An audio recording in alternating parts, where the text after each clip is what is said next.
in the upper right, in the red, he is the man from Busan. Looking better and better here as he comes back from military service. He is the one, the only DRG.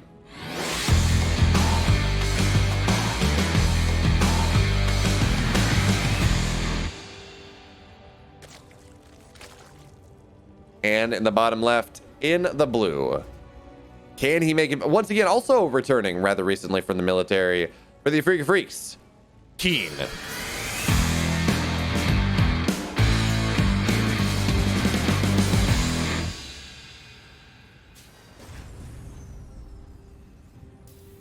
It's funny. I keep looking for I'm like, oh, there, I'm an observer. Let me piggyback off that observing, and there's nothing.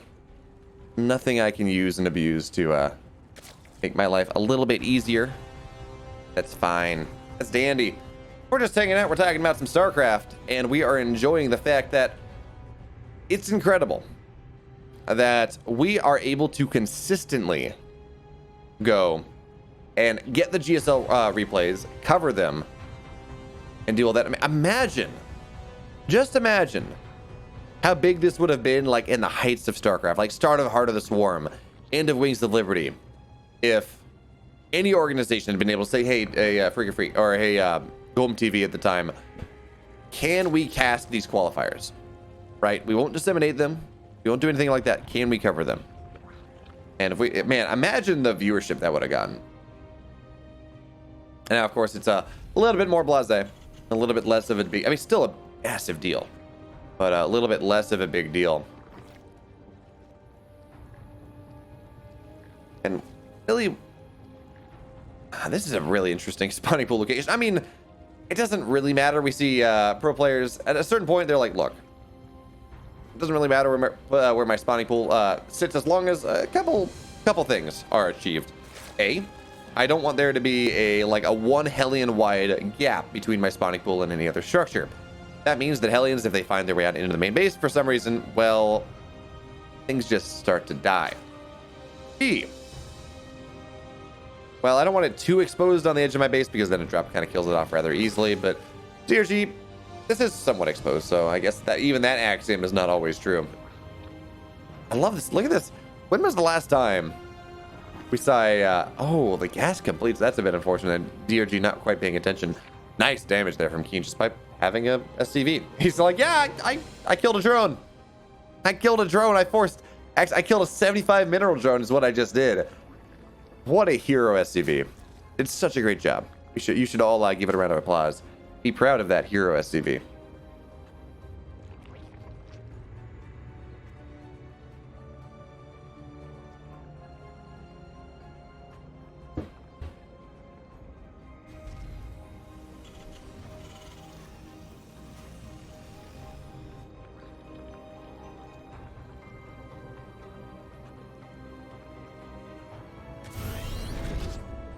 All right, so Banshee play here from Keen behind. This is going to be Hellion Banshee, which, hey, you gotta like it. Also, by the way, shout out to DRG or Keen, whoever made this lobby. We have game hard on this one, too. 10 out of 10. This makes me very happy. But the Hellions right now, the Hellion and the Reaper, they're going to just maraud around, try to see what they can get. And also, actually, I shouldn't be surprised on this one. This is not a great spot to expand on into. Well, not even that. I mean, we did see DRG try to do that first, but he's like, okay, I'm being stopped here. I'm just going to send a drone to the other spot. No big deal. It's the rare map where there are not viable expand positions on both sides. And actually, that's why we stopped seeing SCV blockages on a lot of maps, because it's not like there's an Eternal Empire anymore where you have one base that is absolutely easy to defend and one base is impossible to defend, like Eternal Empire. So that means that we just stopped seeing that, right? Zergs are much more willing to just take the other base instead of having to commit that, try to make that happen. And yeah, Keen is committing here on this gas, guys. I don't really know why, but hey, you know what? If he gets it, it's damage, right? That is something that his opponent has spent that he might otherwise not have invested in. But also, I mean, realistically, the damage has already been done by that one. Forcing that extractor without getting a cancel, well, it's a bit of a problem. Yeah, I am so excited that DRG is back and be doing well. I mean, he made round of 8 of GSL 2 seasons ago. I forget what he did last season. I don't know. It feels like his TVZ coming back is just dynamite. Is that we will have Hellions dive on in here. 3 workers do go down. His TVZ is dynamite. His TVZ is incredibly good, but his other matchups are lacking to some extent, and it feels like almost like his TVZ has gotten just a little bit worse as he tries to solve those other matchups, which, I mean, makes sense. If you are, you know, getting straight A's in a subject and you're, you know, getting C's in another, you're going to spend a lot, you're going to take time away from the subject that you're already killing to go and, you know, study the other one here. So now the Banshee's going to run out of energy. DRG's aware of the timing, and he's just going to be able to start targeting that one down.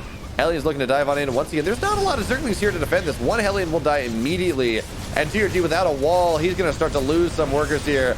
Nice job from Keen. He's going to get like 9, 10 total workers over the course of this game, and that is value. That is absolutely worthwhile. 7 workers, coupled, 12 workers even.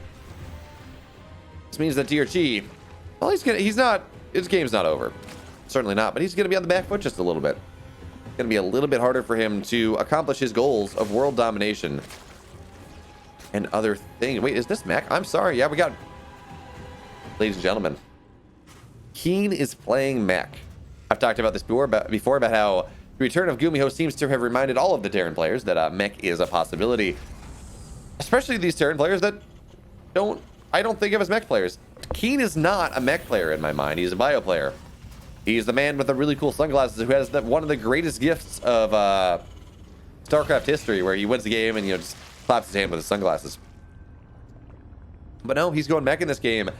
And the really interesting thing, I think he's going for Thor drops, which is just about absolutely bonkers. But I mean, Thors do really good against every structure. They have bonus damage to armor significantly, and structures are armored, so they kill structures rather well.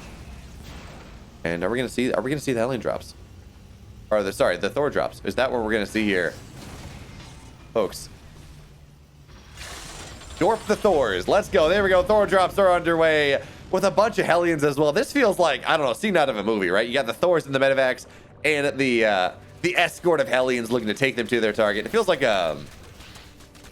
Pacific Rim or something, you know? Like, you got the big stompy robots out there to fight the kaiju, and they got the military they got the military escort. There's now a bunch of Hellbats. Oh, that's gonna be a kill, not a cancel too. DRG, I don't think he knew that this. Oh, okay, that's a decent amount of drones here. What is that? Okay, only 3 workers go down. Meanwhile, a bunch of mutas, they're gonna find their way out into the natural, and you know, it's a Thor drop, but that means Thors are on, well, DRG's side of the map, not on Keen's side of the map. That means these mutas are actually going to be able to get some significant damage here, assuming they target fire appropriately, which they're not right now. And these queens, they're doing what they can. Baithlings are actually going to make decent connections on top of all of these Hellbats, but that's not going to be enough. This third base is going to be broken. The queens are all going down. 16 workers have died, and DRG is in a tough spot. I think he's maybe eventually going to be able to build enough roaches that he is able to hold this off. But Thors are no joke. And actually, I mean, okay, so a fun fact here, maybe a stat fact if you're a Zerg player, if you're not a Terran player, but Thors fully upgraded do more DPS than DTs do. So that's always a spooky thought, as the Hellbats are going to look to dive on in. Now Keen is starting to get the damage that was promised by these mutas earlier on. DRG has lost 28 workers, but Keen has lost 20. He's not really mining out of his third base. His natural is a little bit better defended. More missile turrets going on up in the main base as well. So these mutas will eventually be shoot on out, especially with the Thors coming on back home. But never mind. I was like, the surprising thing is DRG did not lose his base, but no, he has in fact lost his base. I also find it very interesting that Keen went for mech armor over mech attack for his first upgrade. This is Gumiho. Yes, this is absolutely Gumiho. He's just smurfing his Keen. I am very excited about Classic's return. 100%. I covered him. Actually, I did a best of 9 between Gumiho and Classic. Oh, these Widow Mines. This is not... Oh, you know, nice drag fire, actually. And the Roaches and the Ravagers, they're going to get on top of these tanks at the very least. But there is just too much Terran here. This is not going to get the damage that it is looking for, even as it does get 8 more workers. But yeah. Actually, this fight's not yet over. I'm sorry. Okay, but now, yeah, the Roaches, Ravagers, they're going to back up for a second. I did a best of 9 between Classic and Gumiho, the newly returned stars of StarCraft 2, on Thursday morning at like 6 a.m. my time. So I woke up, I cast some StarCraft, and then I went to work as normal. And that was a fantastic series. It went to all 9 games, 5-4. I'm not going to tell you who the winner was, but it did go to all 9 games. And that is now up on the Alphax YouTube channel, as all of these GSL VODs will be eventually as well, whenever the download happens. Now, the one thing here that DRG's got going for him, because it doesn't really feel all that great for the man from Busan right now. I mean, his Roach Ravagers not all that great against the style of mech, because of course lock-ons with mag field accelerators today, stuff does die, but he is starting to find some damage. He's opening up holes for maybe later bits of harassment, as we just got creep all over the map here.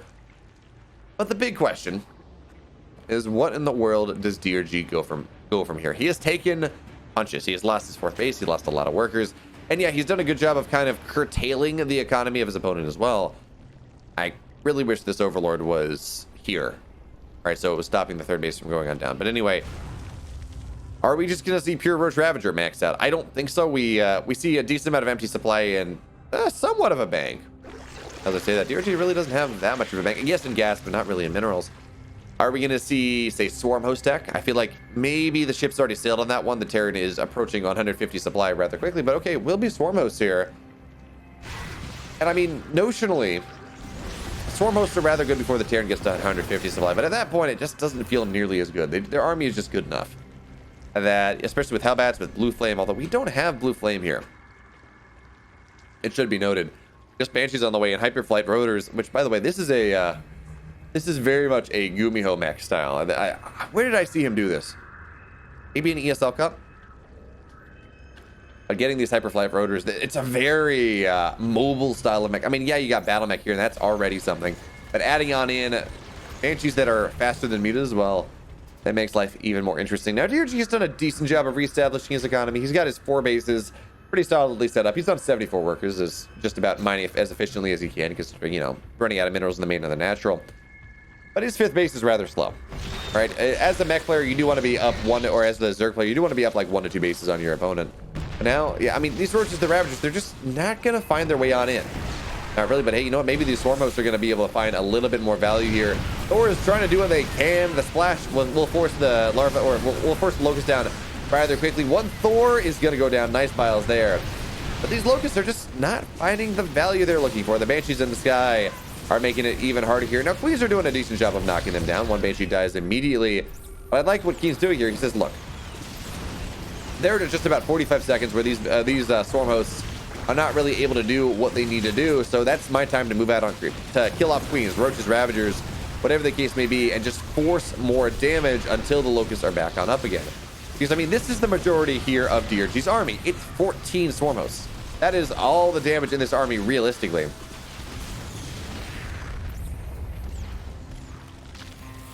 But okay, so we got more and more Swarm Hosts underway now, or more and more Locusts underway here.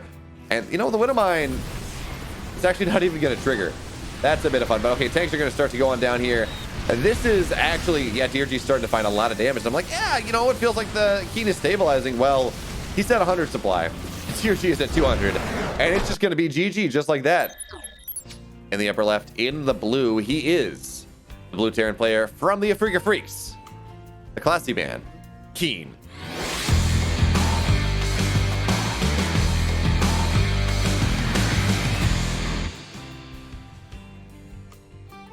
And at the bottom right, up 1-0. He is the man from Busan, one of the most decorated players to ever play this game. Team V, DRG.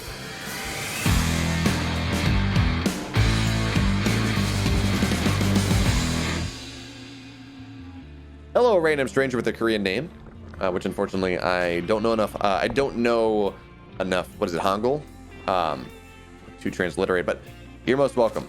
I'm glad you're here with us on this journey across space and time to look at StarCraft. Now, DRG seems to be a bit worried that this is going to be a proxy Rax. I mean, which fair? He's up 1-0, and you know the proxy Rax where you mine out this set of minerals is a bit scary. And that does seem like something Keen would do.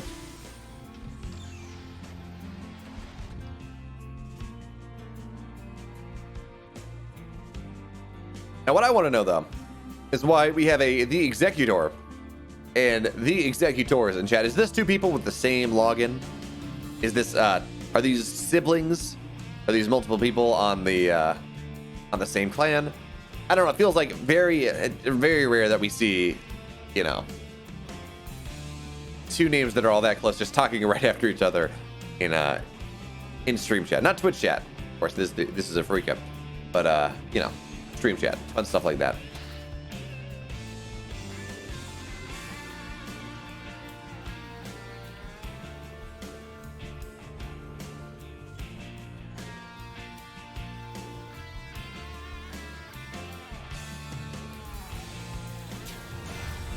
All right, so nothing too crazy just yet here.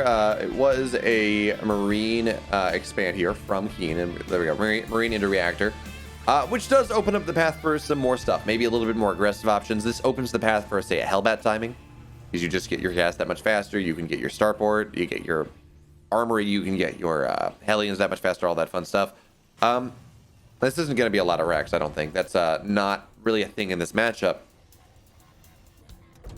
But it does open the door for Keen to be a little bit more aggressive earlier on. And there we go. Starport underway. I don't know if this means any sort of crazy drops or what, but certainly we got a starport underway. And now, well, third base underway for DRG as well.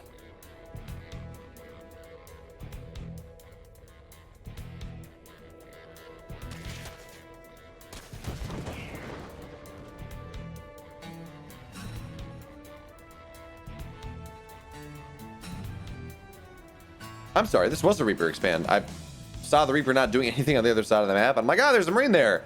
It's Marine expand, but no, the Reaper was just elsewhere, biding his time, doing his business, looking to sneak his way on in and maybe find some worker damage at the end of the day. And one worker, well, it's gonna, yeah, okay, we'll get that spore come on down at the end. Not enough damage, ideally, with the Reaper, right? So you do the damage, and then when it's looking to get a spore, that's when you grenade it. And then you can interrupt his path just long enough that you kill off the worker. But anyway, the Reaper's now dead. That's fine. Hellion Banshee is going to be the name of the game here for Keen. Oh, that's pretty funny, the Executors. I mean, that's fair. I, half the time, don't know the username to my Twitch account that I broadcast on a lot. I'm like, I got to log into my phone to change the stream title. And I don't know what my password is. Oh, no. Really, it's MooBot was the problem. Sometimes on DreamHack, I forget to change the stream title, and I can't alt-tab, right? Because we get FPS loss. As these Hellions, they dive on in, and DRG, he seems really weak in the early game. That or Keen's just really good at finding timings, because this is the second game in a row where Keen has dove on in and gotten like 12 to 14 workers, or 10 to 12 workers, and just made DRG's life utterly miserable. Now, the Hellion will not get any more, just barely. There were a couple more drones that were rather low, but 13 workers do go down. And DRG, once again, he's got a bit of a mountain to climb if he wants to take this game. Now, this is not mech in this game, unlike the previous. We have Stim underway. But Keen, I mean, he could absolutely go mech here if he wanted. He has done the damage for that. He's going to be pretty happy going bio, though. And his third base, just about done. It is, or just about halfway done here. It is in the natural as well. It means it's a little bit easier to get on into the third base. But also, it serves a bit of a wall, right? If we saw DRG do any sort of funky stuff, you know, with attacks, with circling run by us, anything like that.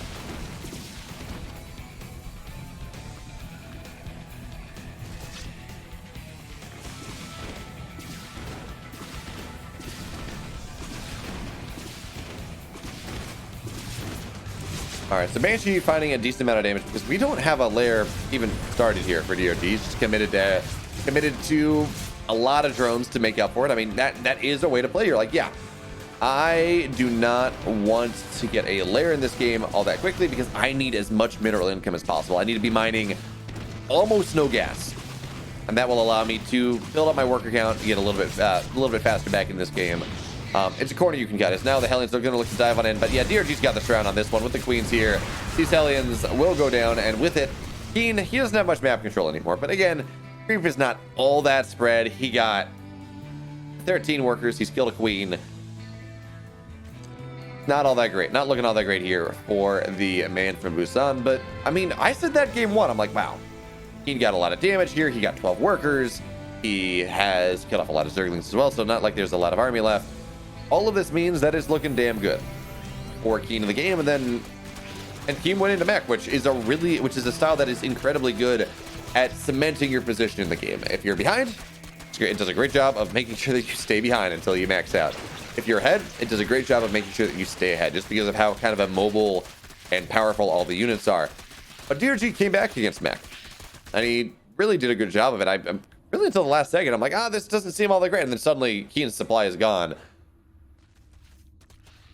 And so maybe we see something similar from DRG in this game.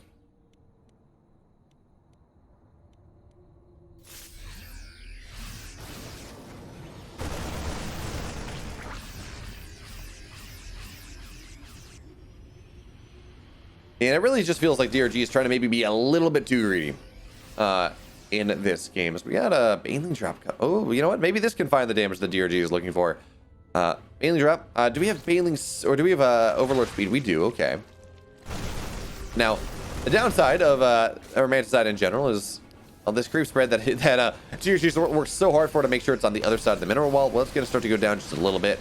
And DRG's not spent the time that he needs to actually mine these mineral wall out, so that's a little bit more of a challenge here. Of course, Marines can jump over and back, and the tank shelling away the entire time. Now, of course, the tank, even on the mineral line, does not do damage to the hatchery, but it still complicates the things just a little bit. Why, hello, Morvox. Long time no see.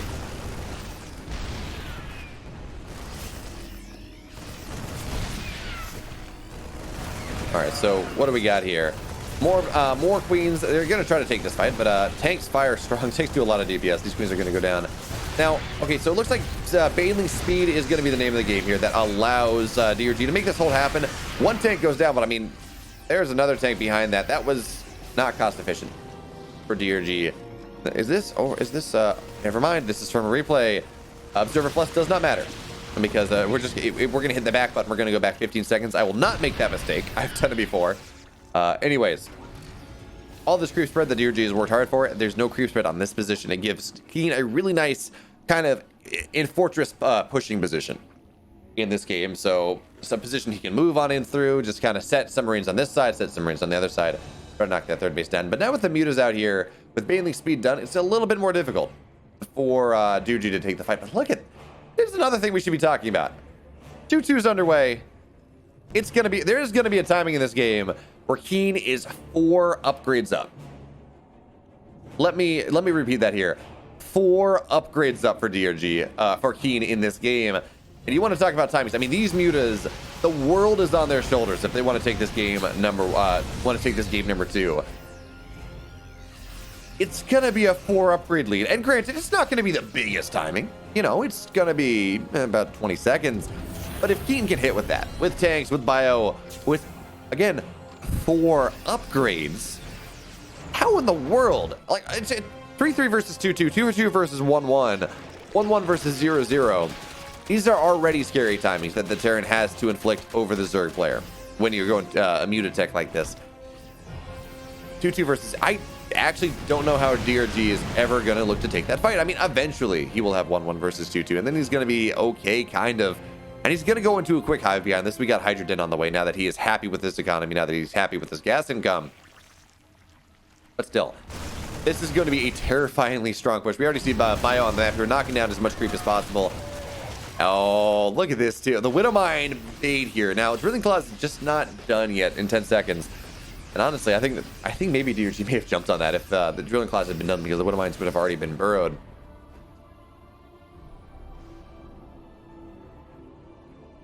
Well, Pillow Pants, the issue really is this is a Afrika.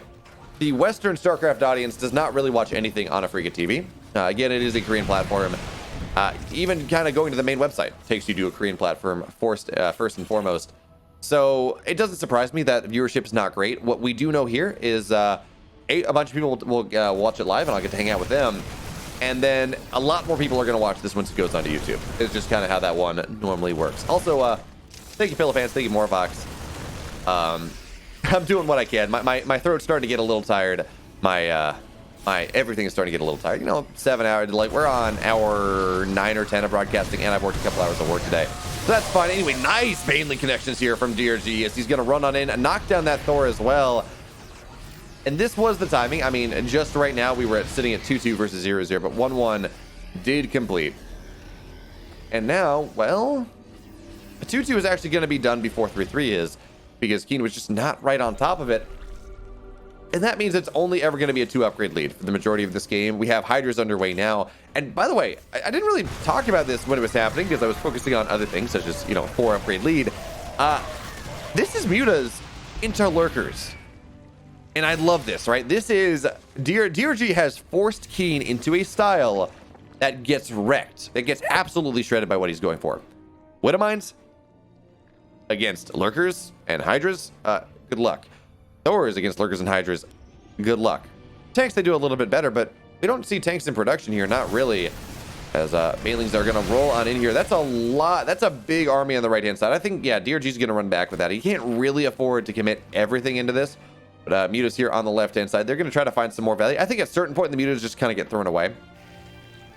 We do have plus... Well, actually, I'm sorry. +2 Spire on the way here. This is... a supremely... Oh, Baneling drops... Wait, was that the Baneling drop from, like, 20 minutes ago? I think it was.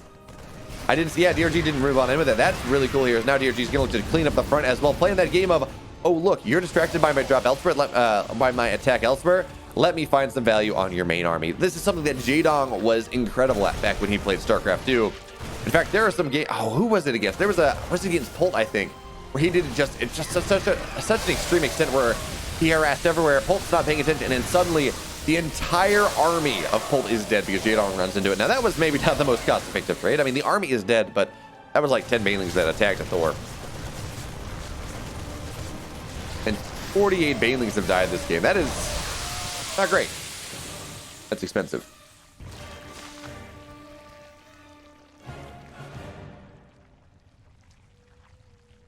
Yeah, Team Liquid does what it can, but also...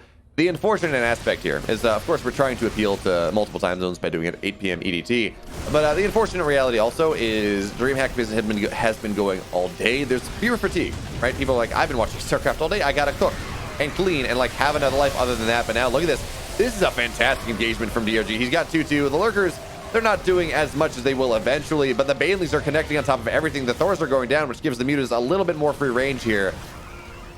And well, hey, it's going to be some free medevacs as well. +1 is just about done. Well, not just about done, but it's about halfway done. DRG owns his side of the map. And as much damage as DRG is taking in this game, as much damage as he took early in this game, I mean, he lost 13 workers to the first Hellions. That is GG 99 games out of 100. And in this game, he's found just... And he was down 4 upgrades for about 20 seconds. Certainly down 2 upgrades for the majority of this game.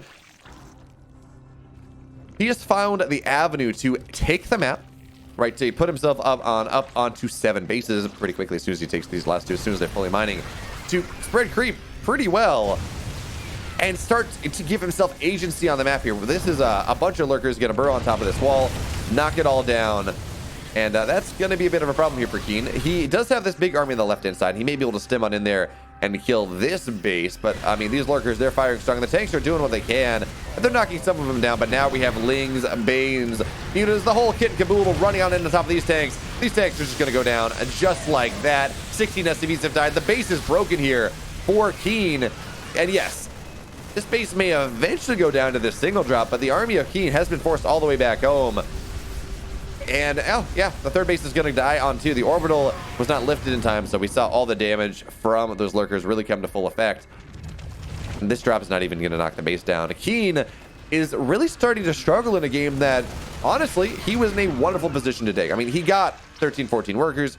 He got more damage later on. He got some queens. Like, this was Keen's game. In fact, I saw a lot of people in chat saying, hey, GG, go next, right? Which is valid. 99 games out of 100, but ladies and gentlemen, boys and girls, this is that 100th game. As, well, we will see some Widow Mines actually get some decent damage. Yeah, it's going to kill a lurker. That's going to be rather tasty indeed.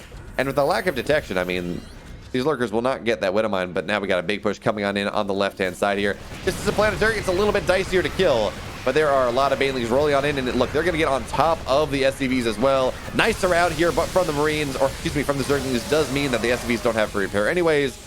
Keen now effectively on 3 bases, and even then, it's more of like a base and a half here as the main.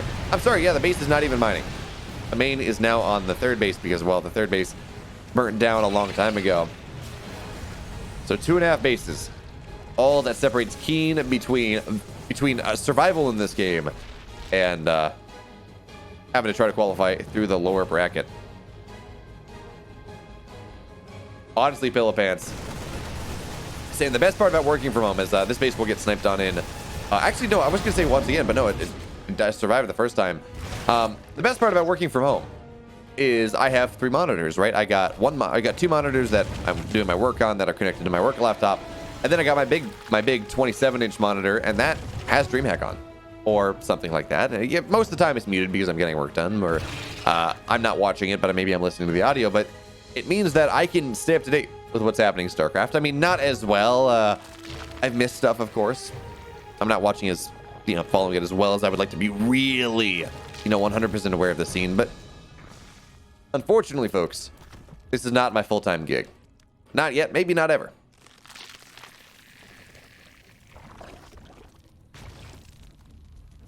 But benefits of the job I have is I certainly can follow the scene a lot more than most people. It was the worst thing, like interning last summer in person, or 2 summers ago in person. I would go on in, and I couldn't just listen to broadcast because I was on the work network, doesn't really work out. And I'm like trying to follow DreamHack or whatever, or the international or something for Dota, and it's just like, oh, I gotta catch up on shortened VODs at the end of the day, and that's just about it. Not enough time in the day. But now, job I got now, it's much better. PhD student, I make my own hours, and I can absolutely watch stuff as I derive equations or read papers or do whatever. So it's great. Anyways, Keen has been able to reestablish his economy a little bit. He's on 67 workers. He has 4 bases. I mean, main base still not mining. I mean, it's not like there are any minerals there anyways. But he's managed to reestablish his supply to some extent, right? He is sitting here about 180. Zergling's looking to roll on in, get on top of these tanks, though. Bailey's hitting with tremendous aplomb in the parasitic bombs on top of these medevacs. Keen's not paying attention to the medevacs. A bunch of them will go down, to the very least take a lot of damage here. Bailey's on top of all the ghosts. They're dead. And Keen, I just said, oh, his supply is looking rather good here, but only so well. It's now back down to 120. DRG, he's got himself a bank. He's going to be able to rebuild that rather quickly. The wall is going to go on down, and I would not be surprised to see DRG kind of rotate on in from this position outside of the natural and try to knock down this 4th base. But honestly, the 4th base isn't even really mining all that much anymore. Zerglings getting on top of everything. Thor's going to get lifted up to go home. Lurker's burrowing on top of everything here. More and more Zerglings coming on in. They have 3-3. They have crack. Actually, I'm sorry, they do not have adrenal glands. That's a bit unfortunate there for DRG, but at the end of the day, I don't think it's really going to matter. This 4th base looks like it's going to stay alive for just a little bit longer. But Keen is just, it's death by 1,000 cuts at this point. His army is falling down. The base is dead. GG. DRG 2-0. He qualifies straight through to Code S.